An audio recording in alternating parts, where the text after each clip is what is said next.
നമ്മുടെ അയൽരാജ്യവും ശത്രുരാജ്യവുമൊക്കെയാണ് പാകിസ്ഥാൻ. പാകിസ്ഥാൻ ഇപ്പോൾ സൗദി അറേബ്യയ്ക്കും ഇറാൻ്റെയൊക്കെ ഇടയിൽപ്പെട്ട ആകെപ്പാടെ വല്ലാതെ ആശങ്കപ്പെടുന്ന ഒരു സാഹചര്യമാണ്. കാരണം അമേരിക്ക ഇറാനെ ആക്രമിച്ചപ്പോൾ പാകിസ്ഥാനിലെ US താവളങ്ങൾ ഉപയോഗിച്ചു എന്നുള്ള വാർത്തകൾ പുറത്തു വരുന്നുണ്ട്. മാത്രമല്ല അഫ്ഗാനിസ്ഥാൻ്റെ ഭാഗത്തുനിന്ന് പാകിസ്ഥാൻ ഇടയ്ക്കിടയ്ക്ക് തിരിച്ചടി കിട്ടിക്കൊണ്ടിരിക്കുന്നു. സൗദി അറേബ്യയുമായിട്ടുള്ളൊരു സഹകരണം ഉള്ളതുകൊണ്ട് സൗദിയെ ഏതെങ്കിലും രാജ്യം ആക്രമിച്ചാൽ പാകിസ്ഥാനെ ആക്രമിച്ചതിന് തുല്യമായിട്ട് കണക്കാക്കും. ഇനി പാകിസ്ഥാനെയാണ് ആക്രമിക്കുന്നതെങ്കിൽ സൗദിയെ ആക്രമിച്ചതിന് തുല്യമായിട്ട് കണക്കാക്കും. അങ്ങനെ ഒരു കരാറുണ്ട്. അങ്ങനെയാണെങ്കിൽ സൗദിയിലെ വിമാനത്താവളത്തിന് നേരെ, സൗദിയിലെ എണ്ണപ്പാടങ്ങൾക്ക് നേരെയൊക്കെ ഇറാൻ ആക്രമണം നടത്തിക്കൊണ്ടിരിക്കുകയാണ്. പാകിസ്ഥാൻ അപ്പോൾ തിരിച്ചടിക്കേണ്ട ബാധ്യതയുണ്ട് കരാർ അനുസരിച്ച്. അങ്ങനെ തിരിച്ചടിക്കാനുള്ള ഒരു ശക്തി പാകിസ്ഥാനുണ്ടോ? അങ്ങനെ പാകിസ്ഥാൻ തിരിച്ചടിച്ചാൽ നേരത്തെ മുതൽ തന്നെ ശത്രുപക്ഷത്ത് നിൽക്കുന്ന ഇറാൻ്റെ ആക്രമണം, പ്രത്യാക്രമണം എങ്ങനെയായിരിക്കുമെന്ന് സങ്കല്പിക്കാൻ കഴിയില്ല. അതായത് അയത്തുള്ള അലി ഖമനയി എന്ന് പറയുന്ന പരമോന്നത നേതാവ് തീർന്നു. പകരം വരുന്ന അടുത്ത പരമോന്നത നേതാവ് അദ്ദേഹത്തിൻ്റെ മകനായ മുജ്തബ ഖമനയി ആണെങ്കിൽ അതേ വൈരാഗ്യത്തോടെ, അതേ ശത്രുതയോടെ പാകിസ്ഥാന് നേരെ അടുത്ത ആക്രമണം ഉണ്ടായേക്കാം. ഇപ്പോൾ GCC രാജ്യങ്ങളെ ആക്രമിച്ചതിന് സമാനമായിട്ട് ഒരാക്രമണം പാകിസ്ഥാന് നേരെ ഉണ്ടായാൽ ആ രാജ്യത്തിൻ്റെ അവസ്ഥ എന്ന് പറയുന്നത് ചിന്തിക്കാൻ കഴിയുന്നതിനും വളരെ അപ്പുറം ദയനീയമായിരിക്കും, അല്ലേ? തീർച്ചയായിട്ടും നമ്മൾ ഇതിനകത്ത് പ്രതീക്ഷിക്കേണ്ട ഒരു കാര്യം, ഇപ്പോൾ പാകിസ്ഥാനും സൗദി അറേബ്യയും ടർക്കിയും ഒക്കെ കൂടി ചേർന്ന് ഒരു ഇസ്ലാമിക നാറ്റോ ഉണ്ടാക്കും എന്നുള്ള ചർച്ച നേരത്തെ സജീവമായിരുന്നു. അങ്ങനെ ഒരു ഇസ്ലാമിക നാറ്റോ ഉണ്ടാക്കാനായിട്ട് ശ്രമിച്ച ഇസ്ലാമിക രാഷ്ട്രങ്ങൾക്കുള്ള ഏറ്റവും വലിയ തിരിച്ചടിയാണ് ഇപ്പോൾ വന്നിരിക്കുന്നതായിട്ടുള്ള യുദ്ധത്തിലൂടെ സംഭവിച്ചിരിക്കുന്നത്. കാരണം ഇറാനെ അമേരിക്ക പാകിസ്ഥാനിൽ നിന്ന് തന്നെ ആക്രമിച്ചിട്ടുണ്ട് എന്നുള്ളതാണ് പ്രധാനപ്പെട്ട വസ്തുത. കാരണം അമേരിക്കയുടെ സൈന്യ ബേസ് പാകിസ്ഥാനിൽ പ്രവർത്തിക്കുന്നു. പാകിസ്ഥാനിൽ നിന്ന് ഇറാനിലേക്ക് അവർ ആവശ്യമായിട്ടുള്ള ആക്രമണ സംവിധാനങ്ങൾ അഴിച്ചുവിടുന്നു. ഇങ്ങനെയൊക്കെ വരുന്ന സമയത്ത് ഇറാൻ ശക്തമായ രീതിയിൽ എല്ലാ രാഷ്ട്രങ്ങൾക്കെതിരെ, എന്നുവെച്ചാൽ ഗൾഫ് രാഷ്ട്രങ്ങൾക്കെതിരെ ശക്തമായിട്ടുള്ള രീതിയിൽ ആക്രമണം അഴിച്ചു. ഗൾഫിൽ തീമഴ പെയ്യിക്കുന്ന തരത്തിലുള്ള പ്രവർത്തനം അവരുടെ ഭാഗത്തുണ്ടാകും. സൗദി അറേബ്യയും കൂട്ടത്തിൽ ആക്രമിക്കുന്നു. പക്ഷേ പാകിസ്ഥാനൊന്നും ചെയ്യാൻ പറ്റുന്നില്ല, അല്ലെങ്കിൽ സൗദി അറേബ്യയെ പാകിസ്ഥാനോട് സഹായിക്കണമെന്ന് ആവശ്യപ്പെടുന്നില്ല. കാരണം ഈ യുദ്ധം നടക്കുന്നതിനിടയിൽ ഒരു പ്രധാനപ്പെട്ട ചോദ്യം മുസ്ലിം രാഷ്ട്രങ്ങളിൽ ഉയർന്നു വരുന്നുണ്ട്. ഈ യുദ്ധം ആരെയാണ് സഹായിക്കുക? ഈ യുദ്ധം മുസ്ലിം രാഷ്ട്രങ്ങളെ തകർക്കുന്നതിന് മാത്രമേ സഹായിക്കൂ. മുസ്ലിം രാഷ്ട്രങ്ങളെ സഹായിക്കുന്നതിന് വേണ്ടി സിയോണിസ്റ്റുകളുടെ, ജൂതന്മാരുടെയും ക്രിസ്ത്യാനികളുടെയും ഒരു ഗൂഢാലോചന മണക്കുന്ന നിരവധി മുസ്ലിം നേതാക്കളുണ്ട്. അവരുടെ ആ സംശയം തന്നെയാണ് പാകിസ്ഥാനെ ഇപ്പോൾ യുദ്ധത്തിൽ ഏർപ്പെടുന്നതിൽ നിന്ന് അകറ്റി നിർത്തിയിരിക്കുന്നത്. കരാറുണ്ടെന്നുള്ളത് ശരിയാണ്. മാത്രമല്ല സൗദിയും ഇതേപോലെ തന്നെ ഇറാനെതിരെ ഒരു ആക്രമണം നടത്തണം എന്ന് ആഗ്രഹിക്കുന്നില്ല. സൗദി മാത്രമല്ല, അവിടെയുള്ള ഒരു രാഷ്ട്രവും ഇറാനെതിരെ ആക്രമിക്കുന്നില്ലല്ലോ. എല്ലാം അമേരിക്കയും അതേപോലെ തന്നെ ഇസ്രായേൽ മാത്രമേ ചെയ്യുന്നുള്ളൂ. മാത്രമല്ല ഇതിനിടയ്ക്ക് നമ്മൾ കേട്ട കുവൈറ്റിൽ നിന്നൊന്ന് വാർത്ത എന്താണെന്ന് വെച്ചാൽ അമേരിക്കയുടെ 3 വിമാനങ്ങൾ അവിടുത്തെ പട്ടാൾക്കാർ വെടിവെച്ചിട്ടു എന്നുള്ളത്. അത് ബോധപൂർവ്വം വെടിവെച്ചിട്ടതാണ് എന്ന് വാർത്തകൾ ഇപ്പോൾ പുതിയതായിട്ട് വന്നുകൊണ്ടിരിക്കുന്നുണ്ട്. കാരണം ഒരെണ്ണത്തിന് വെടിയേറ്റാൽ അത് അബദ്ധമെന്ന് പറയാം, വേണമെങ്കിൽ അത് 2 എണ്ണം വരാം, 3 എണ്ണം എങ്ങനെ അബദ്ധമാകും എന്ന സംശയമാണ് ആ ചോദ്യത്തിന് കാരണമായി തീരുന്നത്. ഇതിൻ്റെ പിന്നിൽ പ്രവർത്തിക്കുന്നത് കൃത്യമായ ഒരു എത്തിക്സ് ഉണ്ട് അവരെ സംബന്ധിച്ചിടത്തോളം. കാരണം എന്തിനാണ് ഗൾഫ് രാഷ്ട്രങ്ങളിൽ അമേരിക്കയുടെ താവളങ്ങൾ ഇവരെല്ലാം അനുവദിച്ച്, ഖത്തർ, കുവൈറ്റ്, സൗദി എല്ലാ സ്ഥലത്തും ആ താവളങ്ങളൊക്കെ അവരനുവദിക്കുമ്പോൾ അവരുടെ ഒരു ആഗ്രഹവും അവരുടെ പ്രതീക്ഷയും എന്താണ്? ഏറ്റവും സുരക്ഷിതമായിട്ടുള്ള രീതിയിൽ ജീവിക്കാം എന്നുള്ളതാണ്. അതിനവർ പണം കൊടുത്തുകൊണ്ടിരിക്കുകയാണ്. പണം കൊടുത്ത് ഒരു ശത്രുവിനെ, എന്നുവെച്ചാൽ വേലിക്കിരിക്കുന്ന പാമ്പിനെടുത്ത് കഴുത്തിലിടുന്നതായിരിക്കുകയാണ്. അമേരിക്കയെ കൊണ്ട് ഇവർക്ക് അക്രമങ്ങളുണ്ടാകുന്നു. അമേരിക്കയെ ആക്രമിക്കുന്നു എന്ന് പറഞ്ഞിട്ടാണല്ലോ അമേരിക്കൻ്റെ സൈന്യ ബേസ് ആക്രമിക്കുന്നത്. ഇറാനിൽ നിന്ന് വരുന്ന ഓരോ മിസൈലും അന്വേഷിക്കുന്നത് എവിടെ? അമേരിക്കയുടെ താവളം. അമേരിക്കൻ താവളത്തെ ആക്രമിക്കുന്ന കൂട്ടത്തിൽ എനിക്ക് തോന്നുന്നു ഗൾഫ് രാഷ്ട്രങ്ങളിലൊക്കെ തന്നെ സാധാരണക്കാരുടെ പാർപ്പിടങ്ങളിലേക്ക് വരെ ആ മിസൈലുകൾ പാഞ്ഞു കയറുന്നുണ്ട്. ഇത് വലിയ ഒരു തരത്തിലുള്ള എത്തനിക് പ്രോബ്ലമായിട്ട് ഡെവലപ്പ് ചെയ്യാൻ സാധ്യതയുണ്ട് എന്നാണ് ഞാൻ മനസ്സിലാക്കുന്നത്. അതായത് മുസ്ലിം രാഷ്ട്രങ്ങളെ നശിപ്പിക്കുന്നതിന് ബോധപൂർവമായിട്ടുള്ള ക്രൈസ്തവ ജൂത ഗൂഢാലോചനയുടെ കൂട്ടായ്മേൻ്റെ പിന്നിലുണ്ട് എന്ന് ചിന്തിക്കുന്ന നിരവധി മുസ്ലിങ്ങൾ ഇപ്പോൾ ഉയർന്നു വരുന്നുണ്ട്.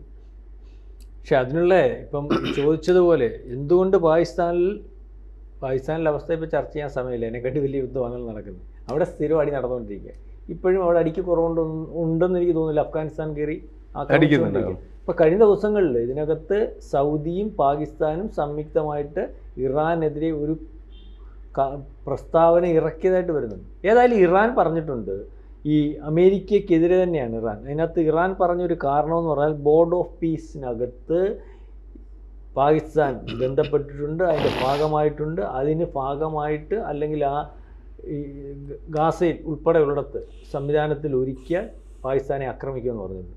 അതുപോലെ ഈ നേരത്തെ ഇദ്ദേഹം പറഞ്ഞതുപോലെയുള്ള ഒരു ഇതുണ്ടല്ലോ, സൗദി തുർക്കി എല്ലാം കൂടെ ഒരു ആ സംവിധാനത്തിനകത്ത് സൗദിയുടെ ഭാഗമായിട്ട്, ഇപ്പം സൗദിക്കകത്ത് ഞങ്ങൾ ചില തീരുമാനങ്ങളും അല്ലെങ്കിൽ ചില അക്രമങ്ങളും ഒക്കെ നടത്തിയിട്ടുണ്ട്. അതിനകത്തങ്ങാണ് ഇടപെടുന്ന ഒരവസ്ഥ വന്നാലും പാകിസ്ഥാനെ ആക്രമിക്കും എന്നാണ് ഇറാൻ പരസ്യമായിട്ട് കഴിഞ്ഞ ദിവസം പറഞ്ഞല്ലോ. അല്ലെങ്കിൽ അത്തരത്തിൽ പാകിസ്ഥാനെ അവർ നോട്ടം ഇട്ട് വെച്ചിരിക്കുന്നത്. അതിനകത്തുള്ള കാരണം എന്ന് പറഞ്ഞാൽ അവർക്ക് വ്യക്തമായിട്ടറിയാം അമേരിക്കയുടെ ഭാഗമായിട്ടാണ് ഇപ്പം മുനീർ നിൽക്കുന്നത്. അമേരിക്കയുടെ ഭാഗമായിട്ടുള്ള തിട്ടൂരങ്ങളാണ് ഇവർ നടത്തുന്നത്. അമേരിക്കയ്ക്ക് വേണ്ട സഹായങ്ങൾ ചെയ്തു കൊടുക്കുന്നുണ്ട്. അമേരിക്കയുടെ സഹായത്തോട് കൂടിയാണോ ആദ്യത്തെ ആക്രമണം പോലും നടന്നതെന്ന് വ്യക്തമാകുന്നില്ല. അല്ലെങ്കിൽ അങ്ങനത്തെ ഒരു വാർത്തയും വരുന്നുണ്ട്. അതാണ് ഖമേനിയെ തീർക്കാൻ ബേസുകൾ ഉപയോഗിച്ചത് അമേരിക്ക പാകിസ്ഥാൻ്റെ ബേസുകളാണ്, അല്ലെങ്കിൽ അത്തരത്തിൽ ഇസ്രായേലിനെ ആ രീതിയിൽ സഹായിച്ചിട്ടുണ്ടെന്നുള്ള രീതിയിലേക്ക് ഉള്ള ഒരു കാര്യം ഇപ്പം വരുന്നുണ്ട്. പിന്നെ ഇതിനകത്ത് അമേരിക്ക ഇപ്പോൾ അതാണ് കഴിഞ്ഞ ദിവസം നമ്മൾ ചെയ്ത ഏറ്റവും വലിയൊരു ചർച്ച. ഈ യുദ്ധം കഴിയുമ്പോൾ ഈ പറയുന്ന GCC രാജ്യങ്ങൾ മൊത്തം ഇന്ത്യയെ സമീപിക്കാനുള്ള സാധ്യത. കാരണം സാർ മുമ്പേ ചോദിച്ചല്ലോ, 3 എണ്ണം പോയി 4 വിമാനം പോയെന്ന്. അവിടെ കൊടുത്തിരിക്കുന്ന പ്രതിരോധം പെഷസ്ക്യാൻ എന്ന് പറയുന്ന പ്രതിരോധ സംവിധാനം ലോകത്ത് അവർ അമേരിക്ക പറയുന്ന ഏറ്റവും വലിയ പ്രതിരോധ സംവിധാനം കുവൈറ്റിന് കൊടുത്തേക്കുന്നത്. സാറേ, ഈ പ്രതിരോധ സംവിധാനം നമ്മുടെ രാജ്യത്ത് മൊത്തം പ്രതിരോധ സംവിധാനം ഉണ്ട്. ഈ രാജ്യത്ത് നമ്മുടെ കുഞ്ഞുങ്ങൾ പറന്നു പോയാൽ അവർക്കറിയാം, വേറെ കുഞ്ഞുങ്ങൾ വന്നു പോയാൽ അവൻ ഓട്ടോമാറ്റിക്കലി അടിക്കും. ഇത് നമ്മുടെ കുഞ്ഞുങ്ങളെ അറിയത്തില്ല, നാട്ടുകാരുടെ കുഞ്ഞുങ്ങളെ അറിയത്തില്ല എന്നുള്ള രീതി. അതായത് ഞാൻ പറഞ്ഞതിൻ്റെ അർത്ഥം, സ്വന്തം വിമാനം പറന്നു പോയാൽ ഇത് ഈ പ്രതിരോധ സംവിധാനം അല്ലെങ്കിൽ അതിനെ ആക്രമിക്കത്തില്ല. അത് തിരിച്ചറിഞ്ഞ് നമ്മുടേതാണെന്ന് കണ്ടുകൊണ്ട് അത് സൈലൻ്റ് ആവും. വേറെ ഏതെങ്കിലും രാജ്യത്തിൻ്റെ അതിൻ്റെ മണ്ടയ്ക്കൂടെ പോയാൽ അവർ ഉടനെ തന്നെ അത് ഓട്ടോമാറ്റിക്കലി ഇത് ചെയ്യും. ഇതിപ്പോൾ സ്വന്തം വിമാനമാണ് F-15 2 ഈ വിമാനത്തിൻ്റെ റെക്കോർഡ് എന്തുവാണെന്നറിയാം, ഇതുവരെ ഒരു ആക്രമണത്തിനും വിധേയമായിട്ടില്ല ഈ വിമാനം. ആദ്യമായിട്ട് സ്വന്തം പറയത്തില്ല തോക്കിൻ്റെ, അതായത് അവരുടെ ഭാഗമായിട്ട് നിന്ന് തന്നെ വിമാനങ്ങൾ വീഴുകയാണ് ഈ 3 എണ്ണം. അത് വീഴ്ത്തിയതാണോ വീണതാണോ എന്നുള്ളതിനെ പറ്റി അല്ല. ഏതായാലും വീണതാണെങ്കിൽ ഈ പ്രതിരോധ സംവിധാനം എല്ലാം തകരാറാണെന്നല്ലേ എൻ്റെ അർത്ഥം. അതായത് രണ്ടാം കിട പ്രതിരോധ സംവിധാനം ചൈനക്കാരൻ ആയുധം കൊടുക്കുന്ന പോലെ കൊണ്ടുപോയി ഈ ഗൾഫ് രാജ്യങ്ങളെ എല്ലാം തകർത്തിരിക്കുന്നു എന്ന് വേണം കരുതാൻ. മാത്രമല്ല ഇപ്പോൾ വന്നിരിക്കുന്ന കാര്യം, താട് തകർത്തോ? ലോകത്തെ ഏറ്റവും വലിയ പ്രതിരോധ സംവിധാനമാണെന്നല്ലേ താടെന്നല്ലേ പറഞ്ഞത്. താട് ഇന്നലെ തകർത്തു, 300 ദശലക്ഷം അതിൻ്റെ വില. അതിന് മുമ്പത്തെ ദിവസം ഖത്തറിലുള്ള $1.1 ബില്യൺ അതിൻ്റെ വില. 5000 കിലോമീറ്റർ ചുറ്റളവാണെന്നാണ് പറഞ്ഞാൽ. നിങ്ങൾ ഇത് വെച്ച് കഴിഞ്ഞാൽ നമുക്ക് ഈ GCC രാജ്യങ്ങളിൽ ഇത്ര രാജ്യങ്ങൾ മൊത്തം ബാലിസ്റ്റിക് മിസൈൽ ഓൺ ചെയ്യുമ്പോൾ നമുക്കറിയാൻ പറ്റും എവിടെ അവർ കൊണ്ടുവന്ന് വേറെ ബാലിസ്റ്റിക് മിസൈൽ വെച്ചിട്ട് അടിച്ച് തകർത്ത് ഊരക്കളെ. അപ്പോൾ ഇത് വല്ലാത്ത ഇന്ത്യക്ക് ഗുണം ചെയ്യുമെന്ന് പറഞ്ഞാൽ ഈ സ്ഥാനത്താണ് നമുക്ക് യുദ്ധം വന്നപ്പം ഒരുത്തനും, അതായത് F-16 എന്ന് പറയുന്ന ഏറ്റവും ബ്രഹ്മോസിനെക്കാട്ടി വലിയ പ്രഗത്ഭൻ എന്ന് പറയുന്ന മിസൈലിന് ചൈനയുടെ ഇവിടെ കയറാൻ പറ്റുമോ? നമ്മളവനെ ജാം ചെയ്താൽ പിടിച്ച്. ഇതിനെ മറികടക്കാൻ പറ്റുമോ എന്ന് പരീക്ഷിക്കുന്നതിന് വേണ്ടിയാണ് നേരത്തെ നമ്മുടെ ഇവിടെ F-35 കൊണ്ടുവന്ന് ഇവിടെ ഇന്ധനം തീർന്നു പറഞ്ഞുകൊണ്ട് ഇറക്കിയില്ല. അതും നമ്മുടെ പ്രതിരോധ സംവിധാനത്തെ ഏറ്റവും ആധുനികമായിട്ടുള്ള അമേരിക്കയുടെ വിമാനത്തിന് മറികടക്കാൻ പറ്റുന്നു. അതും പറ്റിയില്ല. അവിടെ വെച്ച് നമ്മൾ അതിനെ ഇറക്കി, അതും ഇവിടുന്ന് കയറ്റിക്കൊണ്ട് പോകാൻ പറ്റിയൊരു പാട്. അപ്പം ഇത് മനസ്സിലാക്കി ഈ യുദ്ധവും നമുക്ക് ഗുണമാകും അവസാനം. ഇത് മനസ്സിലാക്കി ഒരുപക്ഷെ യുദ്ധം തീർന്നു കഴിയുമ്പോൾ പ്രതിരോധ സംവിധാനം ഒരുക്കുന്നതിന് നമ്മുടെ അടുത്ത് GCC രാജ്യങ്ങൾ ഉൾപ്പെടെയുള്ളവർ സമീപിക്കുന്ന ഒരു രീതിയിലേക്ക് കാര്യങ്ങൾ പോകും. ഏതായാലും സാർബ പറഞ്ഞ പോലെ ഇവൻ്റെ കയ്യിൽ നിന്ന് കാശും മേടിച്ച് അവിടെ ഈ വ്യോമത്താവളവും മറ്റേതൊക്കെ പണിഞ്ഞവിടെ വെച്ചിട്ട് ഈ പട്ടാളക്കാർക്ക് മൊത്തം ശമ്പളം കൊടുക്കുന്ന GCCയാണ്. വലിയ ശമ്പളവും. അതൊക്കെ കഴിഞ്ഞിട്ടും അവർക്ക് സുരക്ഷിതത്വവും സംരക്ഷണവും ഒരുക്കാൻ കഴിയാത്ത രീതിയിലാണ് ഈ പ്രതിരോധ സംവിധാനവും വ്യോമത്താവളവും ഒക്കെ ഒന്ന് വന്നു കഴിഞ്ഞാൽ അമേരിക്ക യുദ്ധം കഴിയുമ്പോഴത്തേന് മൊത്തത്തിൽ തകരുന്ന രീതിയാണ്.